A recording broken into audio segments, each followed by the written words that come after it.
Hello and welcome back to study with Saurabh YouTube channel. आज के इस वीडियो में हम बिहार दरोगा पीटी सीरीज हमारी चल रही है प्रीवियस ईयर क्वेश्चंस की। इसमें हम इस सीरीज में 2001 से लेकर 2023 तक जितने भी बिहार दरोगा के द्वारा एग्जाम कंडक्ट किए गए हैं उनके सारे प्रीवियस ईयर क्वेश्चंस को सब्जेक्ट वाइज देख रहे हैं, जिसमें हम पहले विज्ञान सेक्शंस को डील कर रहे हैं और विज्ञान में ये पार्ट 3 वीडियो है। ये वीडियो जो होगा वो बाइलिंगुअल होगा और इससे पहले मैंने 2 वीडियो अपलोड कर दिया है, तो ये वीडियो आप देख लोगे पहले पार्ट 1 और पार्ट 2, उसके बाद ही आप पार्ट 3 पे आओगे, क्योंकि ये जो सीरीज है ये काफ़ी इंपॉर्टेंट रोल प्ले करेगा आपके एग्जाम में। जो प्रीवियस ईयर क्वेश्चंस है बिहार दरोगा जो प्रीवियस ईयर संग्रह है, इस नाम से मैंने एक प्लेलिस्ट भी बना दिया है, यहाँ से आप वीडियो को देख सकते हो। ये हमारा टेलीग्राम चैनल है, तो यदि आप वीडियो का PDF चाहते हो तो आप टेलीग्राम चैनल से जुड़ जाइए। तो चलिए वीडियो की शुरुआत करते हैं। तो पहला क्वेश्चन है कि बीजों के अंकुरण में कौन सा महत्वपूर्ण जो कारक है वो नहीं है। नहीं सवाल पे ध्यान दीजिएगा, कौन सा नहीं है। Which is not an important factor in the germination of seed. तो जो सीड का जर्मिनेशन के लिए कौन इंपॉर्टेंट है, तो एयर हो गया ऑप्शन, मॉइस्चर, सुटेबल टेम्परेचर या फिर सनलाइट। तो जो जड़ होती है वो कहाँ होती है, बीज का जो अंकुरन होता है वो कहाँ होता है। ये यदि सॉइल हो, ये मिट्टी हो, तो जड़ का अंकुरन तो मिट्टी के नीचे होगा। तो मिट्टी के नीचे जब जड़ का अंकुरन हो तो यहाँ सनलाइट की आवश्यकता तो नहीं होगी। सनलाइट की आवश्यकता किसके लिए होती है, तो वो फोटोसिंथेसिस के लिए होती है, जो कि पत्तियों के द्वारा फोटोसिंथेसिस होती है। तो पत्तियों के द्वारा जब फोटोसिंथेसिस होती है तो उसमें ही सन की आवश्यकता होती है, ना कि जड़ में। तो ऑप्शन नंबर जो डी हमारा दिया गया है, ये उत्तर जो गलत हो जाएगा, ये नहीं होगा। बाकी टेम्परेचर जो होता है वो जरूरी होता है जर्मिनेशन के लिए। जो बीजों का अंकुरन होता है उसके लिए टेम्परेचर जरूरी है, जो एडुकेट जो मॉइस्चर है वो भी होना चाहिए, उसके बाद एयर भी होना चाहिए। तो ये तीनों चीज़ें आवश्यकता है, लेकिन सनलाइट जो है इसकी आवश्यकता नहीं पड़ेगी। आप देख सकते हो कि बीजों में पौधों के अंकुरन के लिए हवा, पानी और उपयुक्त तापमान महत्वपूर्ण है, जबकि सूर्य की रोशनी की आवश्यकता बीजों के अंकुरन के बाद पौधे में भोजन निर्माण के लिए होता है, जो कि पौधे की जो पत्तियां होती हैं उनमें क्लोरोफिल होता है और क्लोरोफिल में मैग्नीशियम होता है। ये भी आप याद रखोगे, क्लोरोफिल में मैग्नीशियम होता है, ये पूछा जाता है, तो इसको आप याद रखोगे। जो हमारा नेक्स्ट क्वेश्चन है कि which milk has the highest percentage of lactose sugar. जो लैक्टोज शुगर है उसको परसेंटेज सबसे ज़्यादा किस में होती है, दूध में लैक्टोज शक्कर का प्रतिशत सर्वाधिक कौन से मिल्क में होता है।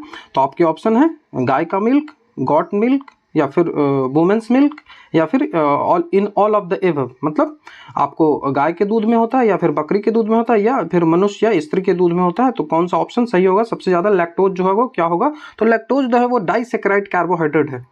कार्बोहाइड्रेट कई टाइप के होते हैं, डाइसेकेराइड, पॉलीसेकेराइड, मोनोसेकेराइड। तो इसमें से जो लैक्टोज है वो डाइसेकेराइड है, जिसमें से जो लैक्टोज होता है वो स्त्री के दूध, जो ह्यूमन बॉडी होता है, स्त्री जो होती है, वुमेन्स जो होती है, उनके मिल्क में लैक्टोज की परसेंटेज सबसे अधिक होती है। कार्बोहाइड्रेट जो होता है वो 2 टाइप्स के होते हैं। सबसे पहले सिंपल कार्बोहाइड्रेट और दूसरा हो जाता है वो कॉम्प्लेक्स कार्बोहाइड्रेट। जो सिंपल कार्बोहाइड्रेट होता है वो कार्बोहाइड्रेट का सिंपलेस्ट फॉर्म इसमें होता है। कार्बोहाइड्रेट जो होता है उसका सिंपलेस्ट फॉर्म इसमें होता है, और जो कॉम्प्लेक्स कार्बोहाइड्रेट होता है इसमें जो सिंपल कार्बोहाइड्रेट है उनको मिलाकर जो मेनी शुगर, देखिए यहाँ पे लिखा हुआ है, जो सिंपलेस्ट कार्बोहाइड्रेट होते हैं उनको मिलाकर कॉम्प्लेक्स शुगर बनता है। तो जो सिंपल शुगर है उसमें मोनोसेकेराइड और डाइसेकेराइड होते हैं। मोनोसेकेराइड कहने का मतलब इसमें 1 शुगर होते हैं, जैसे ग्लूकोज हो जाए या फिर फ्रक्टोज हो जाए या फिर ग्लैक्टोज हो जाए। तो ये सवाल आपसे पूछा जाता है, हमेशा एग्जाम में ये आता है कि मोनोसेकेराइड कौन है इसमें से, तो ग्लूकोज हो जाएगा मोनोसेकेराइड, फ्रुक्टोज हो जाएगा मोनोसेकेराइड और ग्लैक्टोज हो जाएगा मोनोसेकेराइड। उसी तरह से यदि आपसे पूछे कि डाइसेकेराइड कौन सा है, तो डाइसेकेराइड वैसे होते हैं जिसमें शुगर टू शुगर प्रेजेंट हो, जैसे माल्टोज, सुक्रोज और लैक्टोज। तो देखिए हमसे लैक्टोज ही पूछा था कि लैक्टोज का परसेंटेज पूछ रहा था, तो देख सकते हो कि लैक्टोज कौन सा है, तो वो डाइसेकेराइड है जिसमें 2 शुगर प्रेजेंट है। अब 2 शुगर जब इसमें प्रेजेंट है तो वो कौन कौन से शुगर है, तो देखिए जो सुक्रोज है इसमें तो एक तो ग्लूकोज से होगा ही, और दूसरा कौन सा है, तो इसमें ग्लूकोज और फ्रक्टोज है। मतलब सुक्रोज जो है वो किससे मिलके बना है, तो उसमें ग्लूकोज है और फ्रक्टोज है, तो ग्लूकोज और फ्रक्टोज से मिलकर सुक्रोज बना है। उसी तरह से लैक्टोज किससे बना है, तो इसमें ग्लूकोज तो प्रेजेंट होगा ही, ग्लूकोज सब में प्रेजेंट है, तो लैक्टोज ग्लूकोज और ग्लैक्टोज बन के बना है। लैक्टोज किससे बना है, तो ग्लूकोज और ग्लैक्टोज, तो आपको याद रखना है। उसी तरह से माल्टोज किससे बना है, तो माल्टोज ग्लूकोज और ग्लूकोज से बना है। मतलब 2 ग्लूकोज जब मिलते हैं, 2 ग्लूकोज तो दो ग्लूकोज शुगर जब मिलते हैं तो मैल्टोज बनता है, तो आप इसको ध्यान में रखिएगा। उसी तरह से यदि आपसे पूछा जाए कि कॉम्प्लेक्स कार्बोहाइड्रेट में कौन कौन से आते हैं, तो कॉम्प्लेक्स कार्बोहाइड्रेट में स्टार्च आते हैं जो कि प्लांट का जो सेल है उसमें होता है, ग्लाइकोजेन आते हैं, ये भी प्लांट में होते हैं, प्लांट में नहीं, ह्यूमन बॉडी में होता है। उसी तरह से फाइबर होते हैं, कई सारे फाइबर्स जो आपके जो हमारे जो बॉडी है उसमें भी होता है, प्लांट और एनिमल दोनों में फाइबर होता है। ग्लाइकोजेन जो होता है वो ह्यूमंस में होता है और स्टार्च जो होता है वो प्लांट में होता है, तो इसको आप याद रखोगे। यहाँ पे देखिए मैंने एक्सप्लेनेशन भी लिख दिया है कि percentage of lactose in milk vary with species, human milk has highest lactose content. जो ह्यूमन मिल्क होता है उसमें सबसे ज्यादा लैक्टोज की मात्रा होती है, लगभग 6.5 से लेकर 7.5 तक ह्यूमन मिल्क में होती है। उसी तरह से यदि अनप्रोसेस्ड मिल्क हो, अनप्रोसेस्ड जो मिल्क हो, जैसे असंधारित मतलब अनप्रोसेस्ड मिल्क यदि गाय का हो, गाय का अनप्रोसेस्ड मिल्क हो तो उसमें 4.7% लैक्टोज होता है। उसी तरह से बकरी का यदि असंधारित मतलब अनप्रोसेस्ड जो गॉट का मिल्क हो तो उसमें 4.7% होता है। उसी तरह से यदि अनप्रोसेस्ड बफेलो का मिल्क हो तो उसमें 4.86% होता है। ठीक है, तो इस तरह से जो यहाँ देख सकते हो कि जो ह्यूमन जो मतलब स्त्रियां होती है, मनुष्य जो होते हैं उसमें जो लैक्टोज की मात्रा सबसे अधिक होती है 6.5 से लेकर 7.5 तक। और लैक्टोज जो होता है वो लीस्ट स्वीट होता है, इसमें जो स्वीट होता है, ये जो मीठा होता है ये कम मीठा होता है, इसको भी आपको याद रखना है। नेक्स्ट क्वेश्चन है कि तंत्रिका आवेग का संचार होता है, जो तंत्रिका आवेग है, नर्वस जो नर्व इंपल्स है उसका ट्रांसमिशन किसके थ्रू होता है? ये फिजिकल प्रोसेस है, केमिकल प्रोसेस है, बायोलॉजिकल प्रोसेस है या फिर टेलीफोनिक प्रोसेस है? तो ये जो है ये रासायनिक जो प्रोसेस हो जाएगा, रासायनिक प्रक्रिया हो जाएगा। क्यों? क्योंकि इसमें कई सारे हार्मोन, कई सारे एंजाइम्स जो होते हैं वो यूज होते हैं। जैसे कि हमको आग आई, आग के सामने यदि आपका हाथ चला जाता है, ये आग है, इसमें यदि आपका हाथ चढ़ जाए तो ये कौन बताएगा? तो ये वहाँ हार्मोन एक सीक्रेट होगी, वहाँ एक एंजाइम सीक्रेट होगा जो आपको बताएगा कि ये आग है और इससे आपको दूर भागना है। तो ये होता है जो नर्वस इंपल्स जो होते हैं, नर्व जो इंपल्स होते हैं, आप देख सकते हो कितने सारे हैं, जैसे कॉमन पेरिफेरल नर्व, तो कई सारे नर्व होते हैं जो पूरे बॉडी में फैले होते हैं, जो कि जो न्यूरॉन्स आप जानते हो ना, न्यूरॉन्स, कई सारे न्यूरॉन्स मिलकर जो तंत्रिका तंत्र का निर्माण करते हैं। तो न्यूरॉन्स ही कई सारे सब जगह फैले होते हैं, जिनसे न्यूरॉन्स को सब नर्व सिस्टम जो होते हैं वो न्यूरॉन्स को जो इन्फॉर्मेशन देते हैं, और न्यूरॉन्स जो है वो ब्रेन को देता है, और फिर ब्रेन है उस पर एक्ट करता है, बॉडी को फिर से भेजता है वो एक्शन कि आपको जो हाथ हटा लेना चाहिए क्योंकि वहां पे आग है। तो ये जो होता है, ये जो प्रोसेस होता है वह नैनो सेकंड में होता है, काफ़ी कम, जो मतलब काफ़ी जल्दी ये प्रोसेस हो जाता है। इस कारण से आपको जो इतना समय नहीं लगता है। ये आग जैसे आप आग को छुए आपको तुरंत हाथ को आप हटा लोगे। ठीक है, तो आपको ये याद रखना है कि ये केमिकल प्रोसेस है।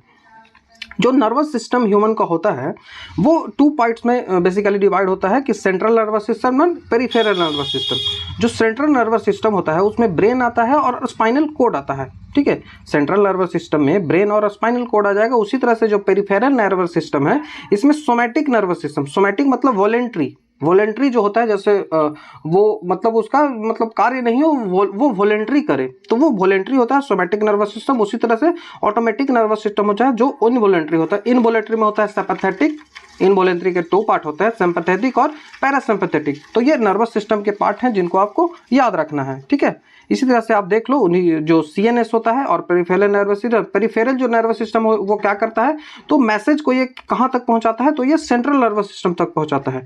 कोई भी मैसेज जब बॉडी पार्ट से मिलता है पेरिफेरल नर्वस सिस्टम के थ्रू, तो पेरिफेरल नर्वस सिस्टम क्या करता है उसको, तो उसको नर्व तक पहुंचाता है। उसको जो CNS होता है, सेंट्रल नर्वस सिस्टम, ब्रेन और स्पाइनल कोड जिसमें बटा हुआ है उसमें पहुंचाता है। जो पेरिफेरल नर्वस सिस्टम में ये सेमोटिक और जो ऑटोमेटिक होता है, जैसे कि सोमैटिक मतलब वॉलेंट्री और जो ऑटोमेटिक होता है वो अनवॉलेंट्री। तो जो सोमैटिक होता है वो कंट्रोल वॉलेंट्री मसल्स, जो सोमैटिक होता है वो वॉलेंट्री मसल को कंट्रोल करता है, और ट्रांसमिट जो सेंसियरी इन्फॉर्मेशन होता है वो CNS को ट्रांसफर करता है। तो ये बात आपको हमेशा याद रखनी है कि पेरिफेरल नर्वस सिस्टम जो होता है वो सेंट्रल नर्वस सिस्टम को मैसेज जो है, इन्फॉर्मेशन जो है वो देती है।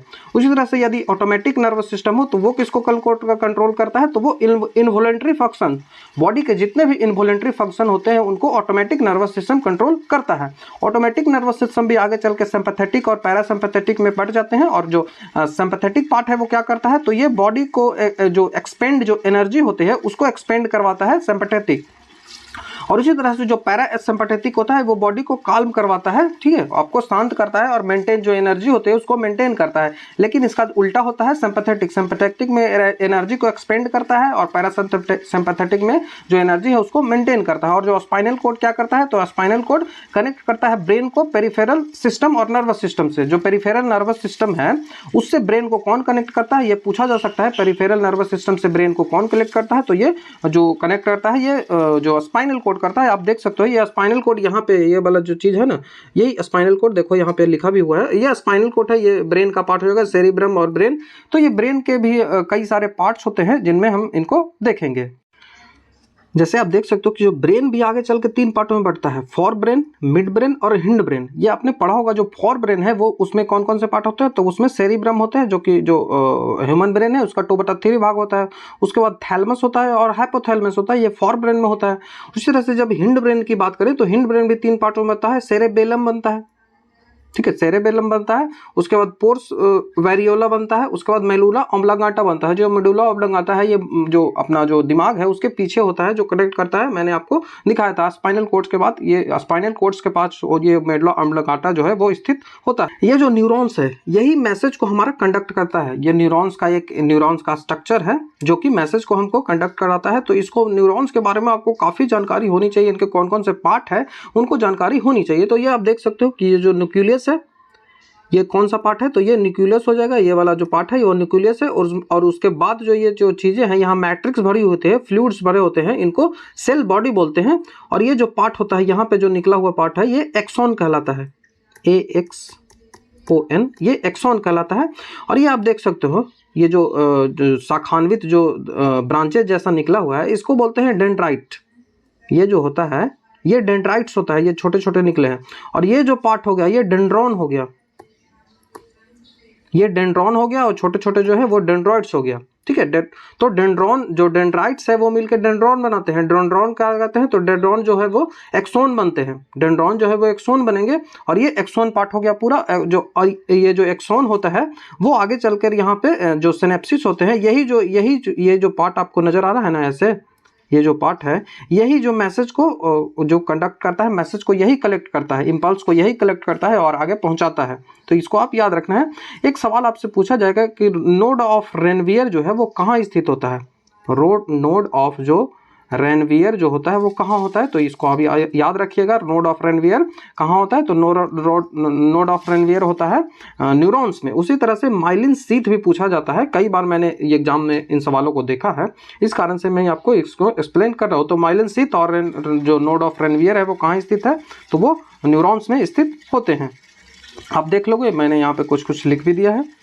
नेक्स्ट क्वेश्चन है कि निम्नलिखित में से कौन सा पहले पचता है, which of the following is digested first, तो वाटर, बियर, कार्बोहाइड्रेट या प्रोटीन। तो सबसे पहले कार्बोहाइड्रेट पचता है, ठीक, ऑप्शन नंबर सी यहाँ से हमारा आंसर बन जाएगा। जो कार्बोहाइड्रेट होता है वो ऊर्जा का प्रमुख स्रोत है, जो कि 3 टाइप का होता है। कौन कौन से, तो पॉलीसेकेराइड, मोनोसेकेराइड और डाइसेकेराइड। जो 2 यदि शुगर मिलके बने तो उसको मैंने पहले भी आपको एक्सप्लेन कर दिया है, तो फिर से इसकी जरूरत नहीं है। ये शरीर की जो ऊर्जा है उसका लगभग 50 से 80% तक जो पूर्ति करता है। इसमें 3 चीज़ों से यह मिलकर बना होता है, कार्बन, हाइड्रोजन और ऑक्सीजन, जिसमें कार्बन 1 रेशियो में होता है और जो हाइड्रोजन होता है वो 2 रेशियो में और ऑक्सीजन फिर से 1 रेशियो में। तो ये रेशियो ही पूछा जाता है। तो कार्बन, हाइड्रोजन और ऑक्सीजन से मिलकर जो कार्बोहाइड्रेट है वो बना होता है।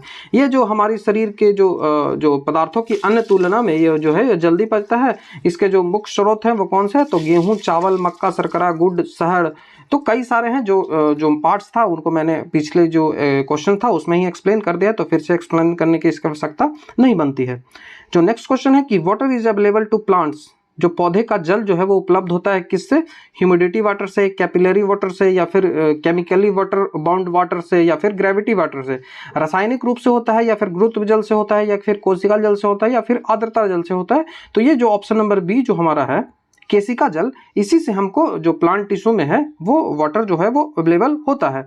जो मृद कणों के बीच जो होता है वो छोटे छोटे कण होते हैं, ठीक है। जो कैपिलरी जो होता है वो छोटे छोटे कोशिका जल होते हैं, जो कि उसी के कारण जो पौधे जो होते हैं जमीन से वो पानी जो है वो खींच पाते हैं, उपलब्ध हो पाता है। पौधे की जल की आपूर्ति कोशिकाओं के माध्यम से होती है, जिसमें जो इम्पोर्टेंट रोल प्ले करता है जाइलम।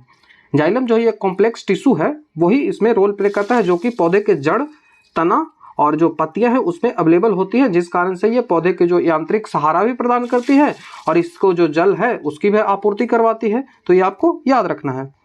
जो प्लांट टिश्यू है वो 2 टाइप्स के होते हैं, एक तो मेरिस्मेटिक टिश्यू होता है और एक परमानेंट टिश्यू होता है। मेरिस्मेटिक टिश्यू का कहने का मतलब इसको विभाजित, ये उत्तक बोलते हैं, तो जो उत्तक विभाजित हो, जो उत्तक मतलब डिवाइड हो उसे मेरिस्मेटिक उत्तक कहते हैं, और जो डिवाइड नहीं हो उसे परमानेंट टिश्यू बोलते हैं।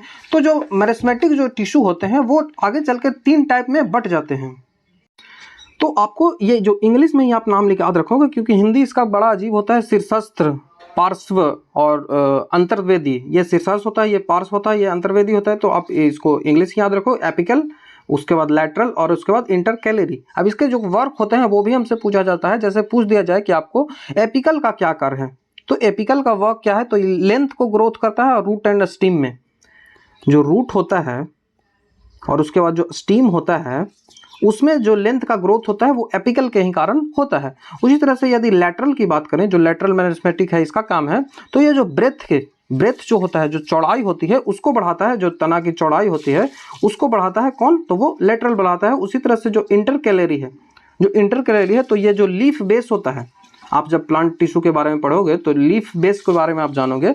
तो जब लीफ बेस होता है और उसके जो स्टीम का जो नोड होता है, कोई लीफ होता है, लीफ बेस जो होता है ये लीफ बेस कहलाता है। यहाँ पे जो होता है उसको इंटरनोड बोलते हैं और लीफ बेस। तो इंटरनोड और लीफ बेस को कौन करता है, तो ये इंटरकैलरी ग्रोथ करता है। तो जो ग्रोथ करने वाले में आते हैं मेरिस्मेटिक, उसमें 3 पार्ट होते हैं, एपिकल, लैटरल और इंटरकैलरी। उसी तरह से यदि परमानेंट टिश्यू की बात करें, परमानेंट टिश्यू इसमें विभाजन नहीं होता है, ये डिवाइड नहीं होता है। परमानेंट टिश्यू जो होता है वो अस्थाई है, ठीक है। परमानेंट टिश्यू भी 2 टाइप्स के होते हैं, एक सिंपल परमानेंट टिश्यू और एक कॉम्प्लेक्स परमानेंट टिश्यू। जो सिंपल परमानेंट टिश्यू है उसको आप याद रखेंगे पीसीएस, पैरेन्काइमा, कोलेनकाइमा, स्क्लेरेन्काइमा।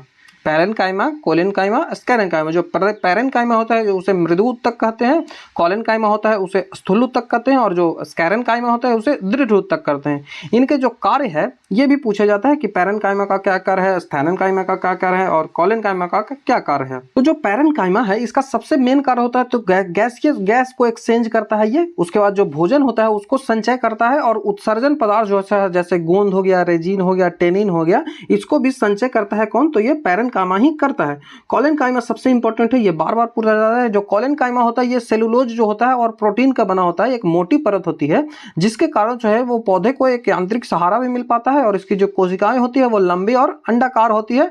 और ये जो कोशिकाएं होती है ये जो कोलेनकाइमा होती है ये जड़ में अवस्थित नहीं होती है, इसको आपको याद रखना है। और ये सबसे इंपॉर्टेंट बात, ये पौधे को लचीलापन बनाता है, जो पौधे को फ्लेक्सिबल बनाया जाता है वो कौन बनाता है, तो वो कोलेनकाइमा ही बनाता है। उसके बाद आता है स्क्लेरेन्काइमा। जो स्क्लेरेन्काइमा कोशिका है ये लिग्निन इसमें इकट्ठा हो जाता है, जो इसकी कोशिकाएं होती है उसमें लिग्निन इकट्ठा हो जाता है, जिसके कारण ये जो कोशिकाएं होती है वो हार्ड हो जाती है। जो स्क्लेरेन्काइमा की कोशिकाएं होती है वो हार्ड हो जाती है। जैसे आप नारियल देख सकते हो, अखरोट देख सकते हो, ये सब की कोशिकाएं जो है वो स्क्लेरेन्काइमा की बनी होती है, जिस लिग्निन इसमें इकट्ठा होने के कारण ये हार्ड हो जाती है। इसकी कोशिका मृत होती है, डेड कोशिकाएं होती है, और इसमें सक्रिय या गोल ये हो सकती है, जैसे आप अखरोट, नारियल, मैंने एग्जाम्पल आपको बता भी दिया। और ये जो फल है उसकी जो आंतरिक आवरण को सुरक्षा भी देता है, तो ये आप देख सकते हो। इसमें फाइबर और ये जो सेलेरिड है वो बता दिया। जैसे कि कॉम्प्लेक्स कार्बन, जो कॉम्प्लेक्स जो प्लांट टिश्यू होता है उसमें जाइलम होता है और फ्लोएम होता है। ये भी सवाल आपसे काफी पूछा जाता है। तो जाइलम जो होता है वो आगे चल के 4 पार्टों में बंटते हैं, ये तो सेम ही है। तो जाइलम 4 पार्टों में बंटता है, और फिर फ्लोएम है वो भी 4 पार्टों में बंटता है। इनको आपको याद रखना है क्योंकि ये बार बार एग्जाम में पूछे जाते हैं। तो ये 4 टाइप के होते हैं, ट्रैकिड्स होते हैं, वेक्यूल्स होते हैं, जाइलम, पैरेन्काइमा होते हैं, और फिर जाइलम फाइबर होते हैं। तो ये आपको याद रखना है, ये जो तीनों चीजें हैं ये चारों जो हैं वो डेड कोशिकाओं से बना होता है। ये जो 4 चीजें हैं वो जेल कोशिकाओं से बनता है, और जाइलम जल को, जैसे जल जैसे जाइलम, आपको याद रखना है। ये जल को एक दूसरे के जगह ले जाता है, और इसमें जो संचरण होता है वो ट्रांसपोर्टेशन जो होता है वो एक तरफा होता है, ये भी आपको याद रखना है। ये मिनरल्स और वाटर जो है उनको पेड़ के जो हर चीजें हैं उन तक पहुंचाता है। उसके बाद फ्लोएम होता है। फ्लोएम की जो सेल होती है वो पतली होती है, ठीक है। फ्लोएम की जो सेल होती है वो पतली होती है। 3 टाइप, ये भी 4 टाइप के होते हैं। सीब ट्यूब, उसके बाद जो कैंपेनियन सेल हो जाएगा, उसके बाद फ्लोएम पैरेन्काइमा हो जाएगा, उसके बाद जो फ्लोएम फाइबर्स हो जाएगा। इनमें जो 3 ऊपर के जो दिख रहे हैं, उसके बाद जो फ्लोएम फाइबर दिख रहा है, तो फ्लोएम फाइबर जो होता है वो डेड होता है। फ्लोएम फाइबर जो होता है वो डेड होता है, इसको याद रखेंगे। बाकी जो ये तीनों है ये जो लाइव होता है, लेकिन जो इसमें ये चारों जो होते हैं वो चारों के चारों डेड होते हैं, ये आपको याद रखना है। तो ये जो कुछ इन्फॉर्मेशन थी सेल के बारे में उसी को मैंने यहाँ पे भी लिख दिया है, आप इसको देख सकते हो। इसका एक्सप्लेनेशन भी कुछ दिया गया है तो आप इसको देख लोगे। नेक्स्ट क्वेश्चन है कि विकास का प्रारंभिक बल क्या है? The initial force of development कौन है? एडेप्टेशन, नेचुरल सिलेक्शन, म्यूटेशन या फिर सप्लाई। तो जो नेचुरल सिलेक्शन है वो डार्विन के द्वारा दिया गया था, तो ऑप्शन नंबर जो बी हमारा आंसर बनेगा। प्राकृतिक वरण, नेचुरल सिलेक्शन जो है वो डार्विन के द्वारा दिया गया था। विकास का जो प्रारंभिक बल है वो प्राकृतिक वरण है, नेचुरल सिलेक्शन है, जिसके सिद्धांत जो है वो जैव विकासविद जो थे, जो इंग्लैंड के जो जैव विकासविद है चार्ल्स डार्विन, इनके द्वारा दिया गया है। इस सिद्धांत के अंतर्गत जीवों में प्रचुर संतानोत्पत्ति मतलब जो रिप्रोडक्शन होता है उसकी क्षमता होती है, तथा जीवन संघर्ष, विभिन्नताएं और इसके वंश का विकास का जो वरण के अंतर्गत आते हैं। तो इसको आप देख लोगे। नेक्स्ट क्वेश्चन है कि निम्न में से किसके लिए एक बायोगैस उचित स्थानपन्न होता है? मतलब biogas can be suitable substitute of which of the following. मतलब बायोगैस किसके लिए सुटेबल है, किसको नहीं यूज करके हमको बायोगैस यूज करना चाहिए? तो कोल हो गया, चारकोल हो गया, पेट्रोलियम या तेल हो गया, या फिर जलावन की लकड़ी हो गई। तो बायोगैस का यूज सामान्यतः किसमें किया जाता है? तो खाना बनाने हो गया, आजकल तो जो गाड़ियां होती है उसमें भी बायोगैस का यूज किया जाता है, लेकिन जो हमारा जो आंसर बनेगा वो जलावन की लकड़ियां ही बनेगा, क्योंकि खाना बनाने से इनकी जो क्या बोलते हैं प्रदूषण होता है। तो जलावन की जो लकड़ियां होती हैं ये बायोगैस का उचित स्थान पत्र है, क्योंकि जो जलावन की लकड़ियां बनाने से बायोगैस की अपेक्षा अधिक प्रदूषण जो है वो पदार्थ है। तो इसको आपका आंसर होगा। बाकी इसमें काफ़ी कन्फ्यूजन है, क्योंकि जो पेट्रोलियम है वो भी तो हो सकता है, पेट्रोलियम से गाड़ी चलती है, आजकल तो बायोगैस से भी गाड़ियाँ चलती है, लेकिन इसका जो आंसर है ये माना गया था। बाकी आयोग के द्वारा तो बताया नहीं जाता है बिहार के द्वारा कि क्या आंसर मानेंगे, लेकिन यहाँ पे जलावन की लकड़ी है उसको आंसर माना गया था। नेक्स्ट क्वेश्चन है कि water is very important for the body of because. Water जो है वो बॉडी के लिए अत्यंत आवश्यक है, क्यों?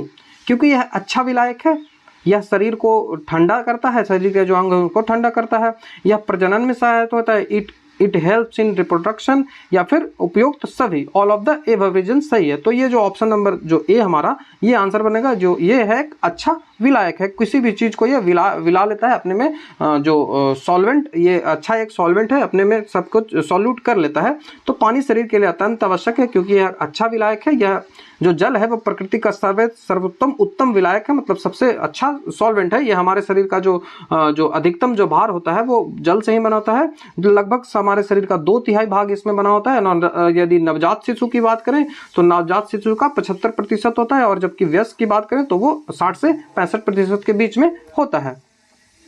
नेक्स्ट क्वेश्चन है कि रुधिर वर्ग ए बी दाता, मतलब ए बी डोनर करने वाला है, तो वो खून देता है, तो उस व्यक्ति को देगा जिसका रुधिर वर्ग क्या होगा? मतलब ए बी को यदि किसी को खून देना है तो वो किसको देगा?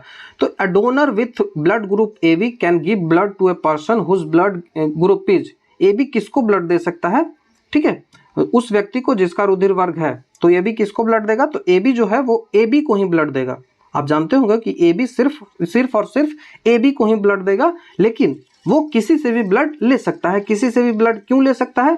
क्योंकि ए बी में है कोई भी एंटीबॉडी प्रेजेंट नहीं होता है। आप यहाँ पे देख सकते हो कि कोई भी इसमें एंटीबॉडी प्रेजेंट नहीं होता है, जिसके कारण से ए बी जो है वो ब्लड को किसी से भी ब्लड को ले सकता है, लेकिन देगा किसे? तो देगा सिर्फ ए बी को ही। तो ये आप याद रखोगे। एक इन्फॉर्मेशन है जो आपको याद रखनी है कि जो रेड ब्लड सेल्स के टाइप होते हैं ए बी ओ, ए बी ओ, अभी माइनस प्लस में नहीं जाएंगे, आपको एकदम क्लियर कर दूंगा कि कौन से ग्रुप को कौन सा ब्लड दिया जाता है। अब यहाँ पे आपको ग्रुप लिखा है, ग्रुप ए, ग्रुप बी और ग्रुप ए बी और ग्रुप ओ, तो आपको देख लेगा।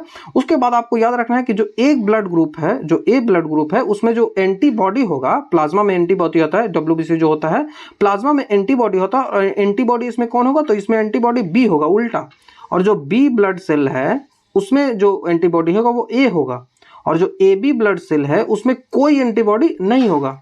जो ए बी ब्लड सेल है उसमें कोई एंटीबॉडी नहीं होगा, और जो ओ ब्लड सेल है उसमें एंटीबॉडी ए और एंटीबॉडी बी दोनों होगा। ये आपको याद रखना है। उसी तरह से जो एंटीजन होता है वो कौन कौन से प्रेजेंट होते हैं, तो ए अगर है तो उसमें ए एंटीजन ही होगा, बी अगर है तो बी एंटीजन ही होगा, और जो ए बी है तो ए बी एंटीजन होगा, और जो ओ होता है उसमें कोई भी एंटीजन नहीं होता है। इसमें कोई भी एंटीजन नहीं होता है, जिसके कारण ही ये किसी को भी ब्लड दे सकता है, लेकिन जो ब्लड है वो लेगा उसको हम देख लेंगे। और इसी तरह से जो ए बी है इसमें एंटीबॉडी नहीं होता है, इस कारण से ये किसी से भी ब्लड ले सकता है। तो ये आपको याद रखना है। अब आप यहाँ पे देखो, अब रूल क्या कहता है। जो रूल होता है ब्लड देने का वो होता है ना कि ए जब एंटीबॉडी हो, ए क्या है, जो बड़ा ए मैंने आपको दिखाया था वो क्या है, तो बड़ा ए जो होता है वो एंटीजन होता है। तो ए एंटीजन के साथ ए एंटीबॉडी कभी नहीं रह सकता है। जो ए एंटीजन है उसके साथ ए एंटीबॉडी नहीं होगा, और बी एंटीजन है उसके साथ बी एंटीबॉडी नहीं होगा। तो किसके किसके साथ होगा, तो जब ए एंटीजन होगा तो उसके साथ बी एंटीबॉडी होगा, और जो बी एंटीजन है उसके साथ ए एंटीबॉडी होगा। तो इसको आप याद रखोगे। मैंने यहाँ पे देखिए एक चार्ट बना दिया है। ये रेसिपिएंट है, जो लेता है ब्लड वो है, और ये डोनर है। तो डोनर का blood group A B O मैंने लिख दिया है। और ए में एंटीजन कौन सा है, तो ए में एंटीजन ए है, मैंने बताया। बी में एंटीजन बी है, और ए बी में एंटीजन ए एंड बी है, और ओ में कोई भी एंटीजन नहीं होता है। उसी तरह से यहाँ पे जो पार्ट दिया गया है, यहाँ पे एंटीबॉडी दिया गया है, और रेसिपिएंट का है, जो ब्लड लेने वाला है उसका है। तो उसका ए है तो उसमें बी एंटीजन होगा, बी है तो उसमें ए एंटीजन होगा, और ए बी है उसमें कोई भी एंटीजन नहीं होता, और ओ है उसमें ए और बी दोनों एंटीजन होता है, एंटीबॉडी होता है। ये तो याद रखना है। तो ये एंटीबॉडी वाला हो गया और ये एंटीजन वाला हो गया। अब देखिए, रूल तो है कि ए के साथ ए नहीं होगा, तो बड़ा ए है उसके साथ छोटा ए नहीं होगा। तो बड़ा ए के साथ छोटा बी होगा, तो हाँ, तो ए को दे सकता है। बड़ा ए के साथ छोटा ए होगा तो बड़ा ए के साथ छोटा नहीं होगा, तो ए किसको नहीं दे सकता है, तो ये बी को नहीं दे सकता है। उसी तरह से जो ए है वो ए बी को क्या दे सकता है, तो हाँ, ए बी को दे सकता है, क्योंकि यहाँ पे कोई एंटीजन तो है ही नहीं, तो ये बी को ये दे देगा। और उसी तरह से ए क्या ओ ग्रुप को ये देगा, तो ए जो है वो ओ ग्रुप को देगा, तो ए जो है वो ओ ग्रुप को नहीं देगा, क्योंकि यहाँ तो ए भी अवस्थित है और यहाँ पे बी भी अवस्थित है। तो यदि ए के साथ ए चला जाए तो ये जो ब्लड जो है वो आपस में चिपक जाएंगे। ब्लड वेसल्स जो है वो आपस में चिपक जाएंगे। ये नस जो होती है वो आपस में चिपक जाएगी, और जब नस आपस में चिपक जाएगी तो वहाँ ऑक्सीजन का फ्लो नहीं होगा, और जब ऑक्सीजन का फ्लो नहीं होगा तो ह्यूमन जो है उसका डेथ हो जाएगा। तो इसको आपको याद रखना है, ह्यूमन डेथ हो जाएगा जब ब्लड का जो एक ए एंटीजन के साथ ए एंटीबॉडी आ जाएगा। ठीक है, तो इसको नहीं रखना है। तो आप देख लिया कि मैंने कैसे आसानी से आपको ये जो चीज़ें हैं वो बता दी। जैसे बी ग्रुप है तो बी ग्रुप के साथ बी एंटीजन है, तो बी ग्रुप के साथ जब बी एंटीजन है तो बी के साथ बी आएगा, तो बी के साथ बी तो नहीं आएगा, तो देखिए नहीं आएगा। बी के साथ ए आएगा तो बी के साथ ए आएगा, मतलब बी को बी दे सकता है। बी के साथ ए बी आएगा तो ए बी तो किसी से भी ले लेगा, ए बी तो किसी से भी ले लेगा, क्योंकि इसके पास कोई भी एंटीजन नहीं है। और बी के साथ ए बी आएगा तो ए बी नहीं आएगा, ये किसी से नहीं लेगा, क्योंकि इसमें तो ए भी एंटीजन है, एंटीबॉडी है, और बी भी एंटीबॉडी है। उसी तरह से ए बी है तो ए बी में कौन कौन से एंटीजन है, तो ए बी में ए एंड बी दोनों एंटीजन है। तो ए बी जब ए के साथ देना होगा तो ए बन जाएगा, ए के साथ देंगे तो ए और ए बन जाएगा। ए बी यहाँ पे है और ए के साथ अगर देंगे तो यहाँ पे बी बन जाएगा। तो जब बी बन जाएगा तो यहाँ तो नहीं होगा, तो यहाँ पे भी नहीं देंगे। यहाँ पे ए रहेगा तो फिर से ए जुड़ जाएगा, तो यहाँ पे भी नहीं देंगे। लेकिन ए बी में तो कोई नहीं है तो इसको तो देंगे ही। और ए बी के ओ में क्या है, तो ओ में तो पहले से ही दोनों अवेलेबल है, तो दोनों अवेलेबल है तो ओ को तो नहीं दे सकते हैं।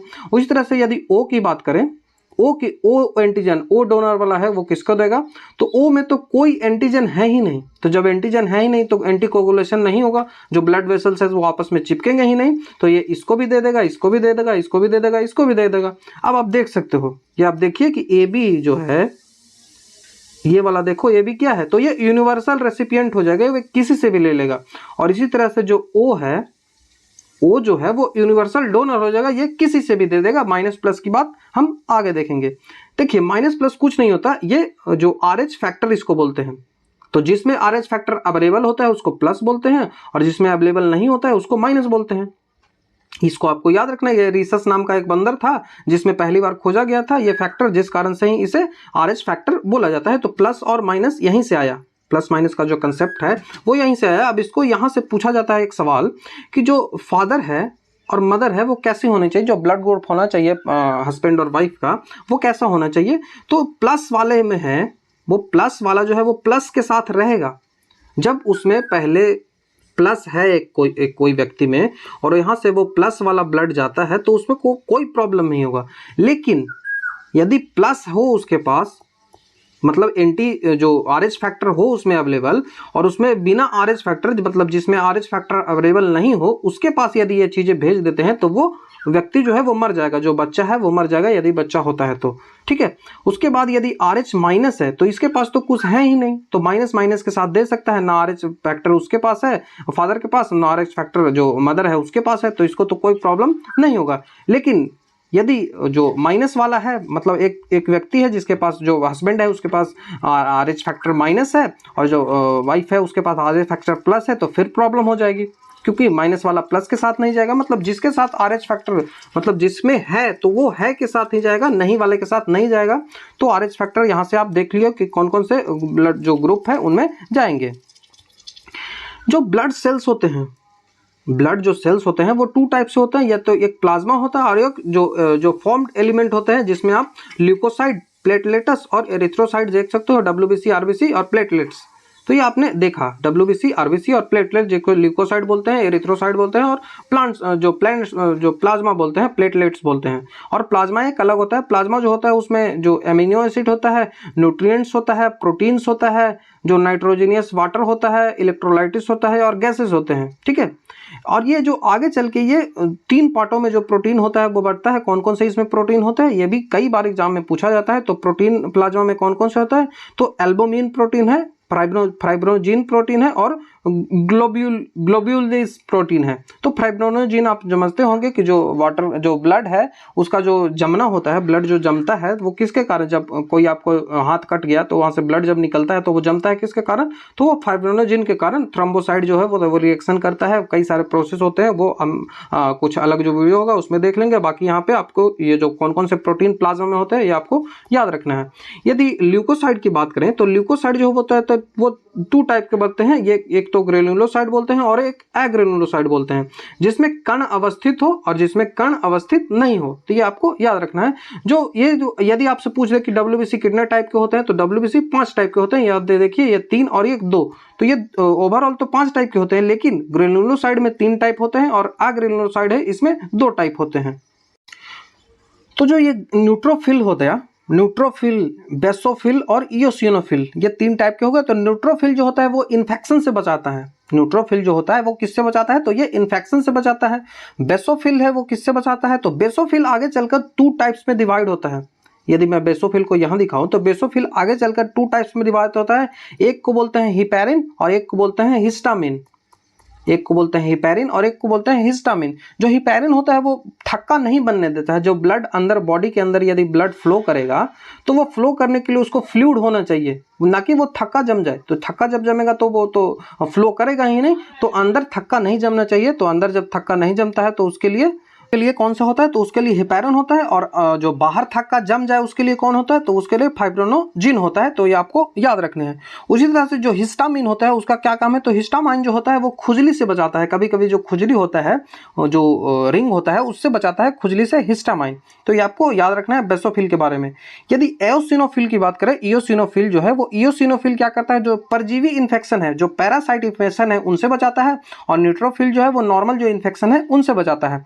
यदि लिम्फोसाइट की बात करें, जो जो एग्रेनुलोसाइट जो पार्ट है WBC का, उसमें आता है लिम्फोसाइट और मोनोसाइट। तो लिम्फोसाइट की यदि बात करें तो लिम्फोसाइट में स्मॉलेस्ट होता है, जो एंटीबॉडी होता है वो एंटीबॉडी का निर्माण कहाँ होता है, तो वो लिम्फोसाइट में होता है।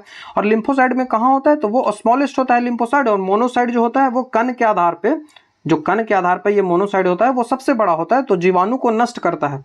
मोनोसाइट जो है वो बैक्टीरिया को नष्ट करता है और घाव को भरने में काफ़ी मदद करता है मोनोसाइट। तो ये चीज़ें हैं, आपसे बार बार ये पूछी जाती हैं, तो आप इनको याद रखोगे। यहाँ पे देख सकते हो कि ब्लड का जो फॉर्मेशन होता है वो 45% इसमें जो प्लाज्मा होता है, जो मतलब फॉर्म जो एलिमेंट होता है, जैसे ल्यूकोसाइट, प्लांट सेल, जो रेड ब्लड सेल और वाइट ब्लड सेल होता है। और इसी तरह से 55% इसमें प्लाज्मा होते हैं। प्लाज्मा जो होता है वो, उसमें कई सारे चीज़ें होते हैं, जो इलेक्ट्रोलाइट्स होते हैं, वाटर होते हैं, प्रोटीन होते हैं, वेस्टेज होते हैं, जो न्यूट्रिशन होते हैं, गैसेस होते हैं। गैसेस में कौन कौन से होते हैं, तो नाइट्रोजन होता है, ऑक्सीजन होता है, कार्बन डाइऑक्साइड होता है। प्रोटीन मैंने बता दिया 3 टाइप का होता है, एल्बुमिन, ग्लोबुमिन और फाइब्रिनोजिन। वाटर होता है वो 92% होता है। प्रोटीन जो होता है वो 7% होता है। प्रोटीन 3 टाइप के होते हैं, एल्बुमिन, ग्लोबुमिन और फाइब्रिनोजिन। विटामिन होते हैं और हार्मोन्स होते हैं न्यूट्रिशन के अंतर्गत। तो ये देख लोगे। उसके बाद जो व्हाइट ब्लड सेल है मैंने बताया 5 टाइप के होते हैं, न्यूट्रोफिल, इओसिनोफिल, बेसोफिल, मोनोसाइट और ल्यूकोसाइट। मोनोसाइट आगे चलकर जो मोनोसाइट की बात करें तो ये जीवाणु को नष्ट करता है, घावों को भरता है, ये मैंने आपको बताया। और लिम्फोसाइट सबसे बड़ा कण होता है। यहाँ पे मैंने इसको एक्सप्लेन करके लिख भी दिया है, तो देख लोगे। विच of the following is not an insect, निम्न में से कौन सा है वो कीट नहीं है। तो आप जानते होंगे जो मकड़ी है वो कीट के अंतर्गत नहीं आता, ये ऑर्थोपोडा में आता है। तो कहाँ पे मकड़ी है, तो ये स्पाइडर जो है वो हमारा ऑप्शन बन जाएगा। इसके 8 पैर होते हैं, बार बार पूछा जाता है, तो इसको आपको याद रखना है। मकड़ी कीट नहीं है, ये ऑर्थोपोडा संघ के अंतर्गत आता है, और इसका जो 8 पैर होता है ये आपको याद रखना है, ठीक है। नेक्स्ट क्वेश्चन है कि एक पिंड अपने प्राकृतिक आवृत्ति के साथ कंपन करता है तो उसे क्या कहा जाता है। अब when a body vibrates with its natural frequency it is said to, जो तो वो रेजोनेंस कहलाता है, या फिर वाइब्रेट फ्री कहलाता है, या फिर आरोपित कंपन कहलाता है, या फिर अनुनादिक कंपन कहलाता है। इसका जो आंसर हो जाएगा वो क्या हो जाएगा, तो ये मुक्त कंपन हो जाएगा। वाइब्रेट फ्री जो होता है वो ही इसका आंसर हो जाएगा, मुक्त कंपन इसका आंसर बनेगा। ये जो रेजोनेंस होता है वो क्या होता है, जो अनुनाद होता है वो क्या होता है, तो अनुनाद जब होता है, जो ये मुक्त कंपन जो हो गया, जो फ्रीली जो वाइब्रेट होता है, जब यदि जो बाह्य आवृत्ति मतलब बाहर की जो फ्रीक्वेंसी होती है, बाह्य आवृत्ति बल की आवृत्ति, यदि जो अंदर की आवृत्ति होते हैं उसके स्वाभाविक जो आवृत्ति है उससे यदि बराबर हो जाए तो उसे ही जो अनुनाद कहते हैं। अनुनाद से एक सवाल काफ़ी पूछा जाता है कि जो अमेरिका का ट्रैकोमा पुल जो था, टैकोमा जो पुल था वो रेजोनेंस के ही कारण गिर गया था, जो कि जो अमेरिका का एक पुल है ये रेजोनेंस के कारण गिरा था। तो ये आपको याद रखना है। बाकी रेजोनेंस के बारे में यहाँ पे मैंने बता दिया है कि आवृत्ति की जो फ्रीक्वेंसी होती है वो हर्ट्ज होती है, इसको आपको याद रखना है। नेक्स्ट क्वेश्चन है कि भारत में मीथेन का एक बड़ा स्रोत क्या है, तो major source of methane in India. तो मीथेन कहाँ मिलता है, तो वो जो धान के खेत होता है, जो पैडी फील्ड होता है वहाँ पे मिलता है। ये आपको पता होगा, तो ऑप्शन नंबर ए यहाँ से आंसर बन जाएगा। जो भारत में मीथेन गैस का सबसे बड़ा जो स्रोत होता है वो मैदानी जो भाग होते हैं वहाँ पे मीथेन गैस सबसे ज़्यादा मिलता है। ये जो गैस है ये रंगहीन होता है, गंधहीन होता है और स्वादहीन होता है। जो प्रायः जो होता है दलदली क्षेत्र वहाँ पे मिलते हैं, या फिर दीमकों का जो घरौंदा होता है वहाँ पे मिलते हैं, जुगाली करते हुए जो पशु होते हैं वहाँ पे मिलते हैं, कोयले की जो खान होता है वहाँ पे मीथेन गैस मिलते हैं, गोबर गैस का प्लांट उत्पन्न होता है वहाँ पे भी मीथेन गैस मिलते हैं।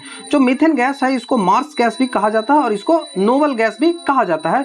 नोबल गैस भी इसे कहा जाता है। और इसका उपयोग कहाँ किया जाता है, तो ईंधन के रूप में इसका काफ़ी उपयोग किया जाता है। नेक्स्ट क्वेश्चन है कि यदि एक तारा पृथ्वी की ओर गतिमान है तो स्पेक्ट्रमी रेखाओं में इसको जो किस ओर स्थानापन्न करेगी। In a star, if a star moving towards the earth in which direction the spherical line shifted, वो किस जो कलर है उसकी तरफ शिफ्ट कर जाएगी। तो वो आपको रेड ऑप्शन दिया गया है, ब्लू ऑप्शन दिया गया है, अवरक्त दिया गया है, या फिर ग्रीन दिया गया है।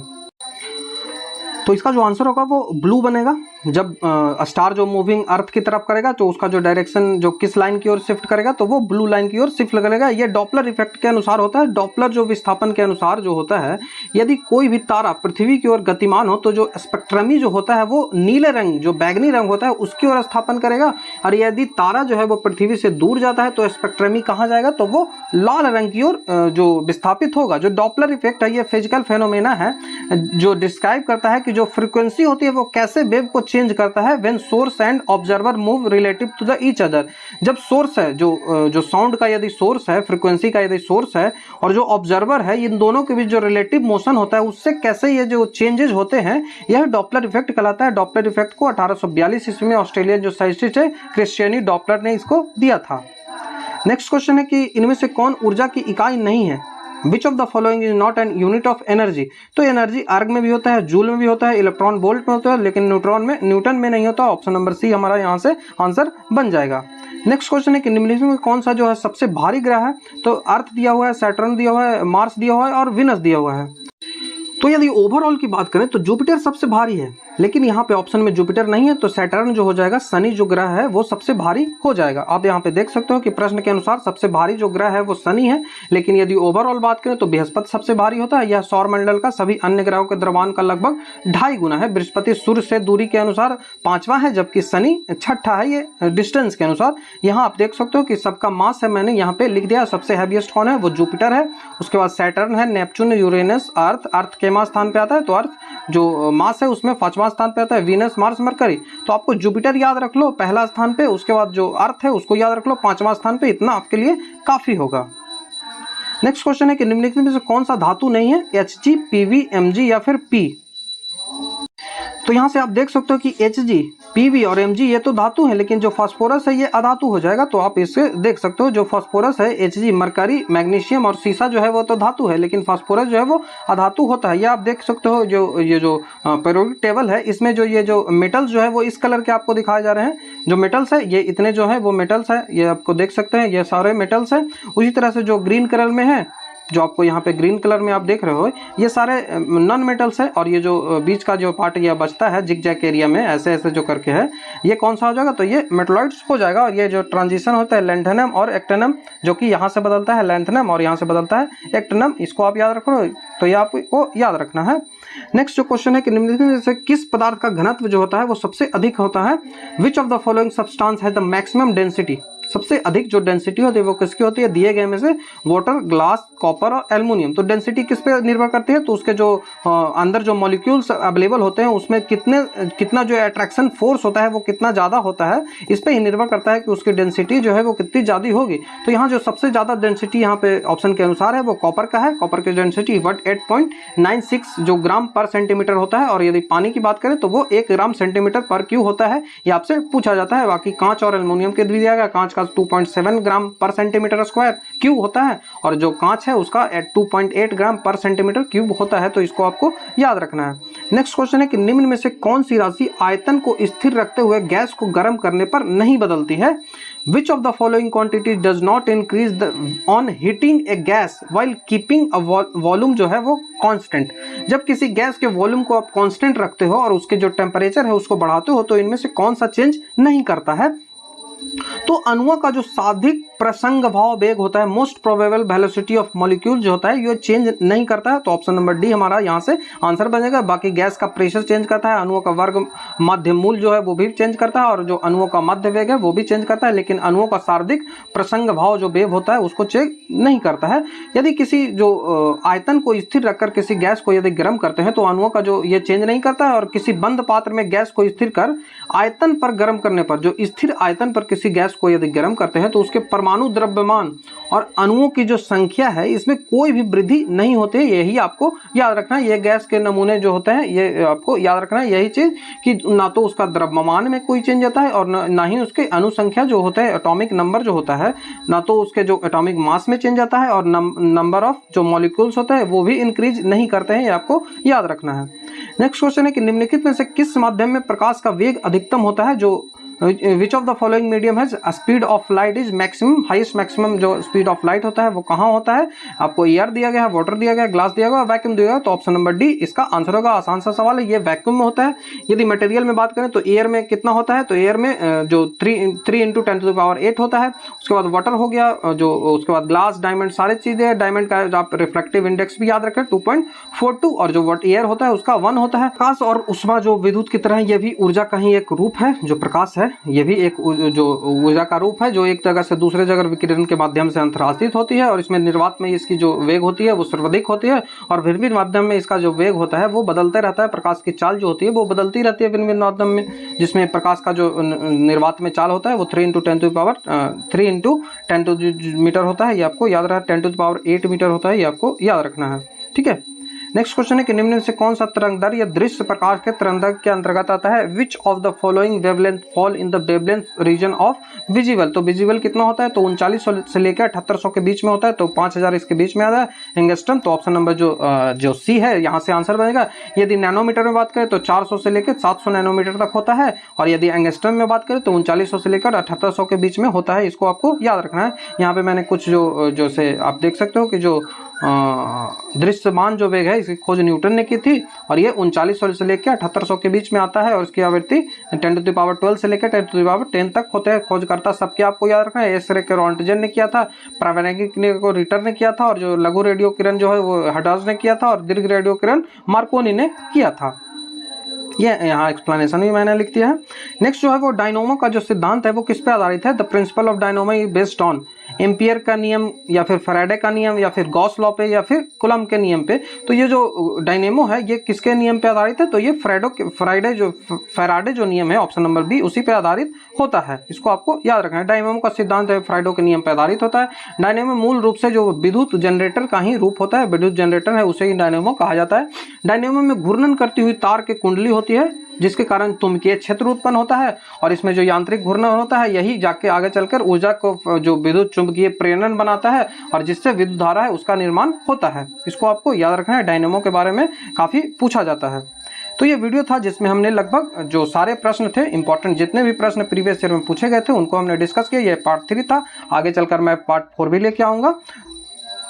आशा करता हूँ आपको वीडियो अच्छा लगा होगा। यदि आपको वीडियो अच्छा लगता है तो हमारे चैनल को सब्सक्राइब, वीडियो को लाइक, शेयर, कमेंट जरूर कर दें। बेल आइकन को दबाना ना भूलें जिससे आपको जो हमारे वीडियो है उसकी अपडेट लगातार मिलती रहे।